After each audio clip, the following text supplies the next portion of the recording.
ஐயப்ப மகர ஜோதி மற்றும் மகர விளக்கு ஒரு பார்வை. மகர ஜோதி என்பது ஒரு பிரகாசமான தெய்வீக நட்சத்திரமாகும்.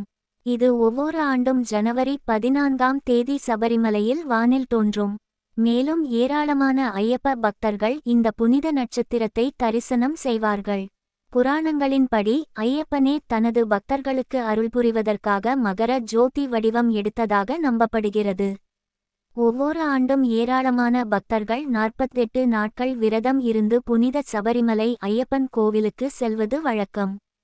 மகரஜோதியின் போது கூட்ட நெரிசலை தவிர்க்க நவம்பர், டிசம்பர் மாதங்களில் ஏராளமான பக்தர்கள் ஐயப்பனை தரிசிப்பார்கள்.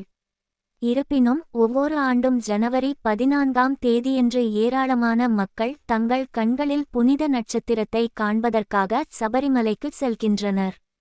சில ஆண்டுகளுக்கு முன் மகரஜோதி திருவிழா நாளில் கூட்ட நெரிசலில் சிக்கி ஏராளமானோர் காயமடைந்தனர். சபரிமலை ஐயப்பன் கோவிலில் மகரவிளக்கு என்பது வழக்கமாக மகரசங்கரந்தி அன்று நடைபெறும் திருவிழாவாகும். இந்த விழா நாளில் சபரிமலை சந்நிதியில் ஐயப்பனின் புனித ஆபரணங்கள் ஊர்வலமாக எடுத்துச் செல்லப்படும்.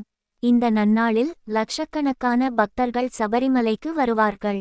திரேதா யுகத்தின் போது புனிதமான மகர சங்கராந்தி பண்டிகை நாளில் சபரிமலை கோவிலின் தற்போதைய இடத்தில் ஐயப்பனின் ஒரு வடிவமான தர்மசாஸ்தாவை ராமர் சந்தித்தார். 2 புனித அவதாரங்களுக்கு இடையிலான இந்த அற்புதமான சந்திப்பை நினைவுகூரும் வகையில் மகர விளக்கு நாளில் இந்த விழா கொண்டாடப்படுகிறது. மகரவிளக்கு ஒரு மத சடங்கின் ஒரு பகுதியாகும். மேலும் பொன்னம் பலமேட்டில் உள்ள நெருப்பு கேரள பழங்குடி மக்களில் சில சமூகத்தினரால் ஏற்றப்படும் தீ என்றும் இது மகரவிளக்கு என்று அழைக்கப்படுகிறது.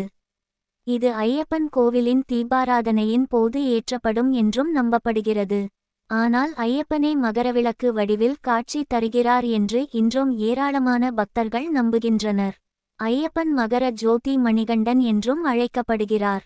இந்த வீடியோ உங்களுக்கு பிடிச்சிருந்தா லைக் பண்ணுங்கள், ஷேர் பண்ணுங்கள், கமெண்ட் பண்ணுங்கள். மறக்காமல் இந்த சேனலை சப்ஸ்கிரைப் பண்ணுங்கள். நன்றி, வணக்கம்.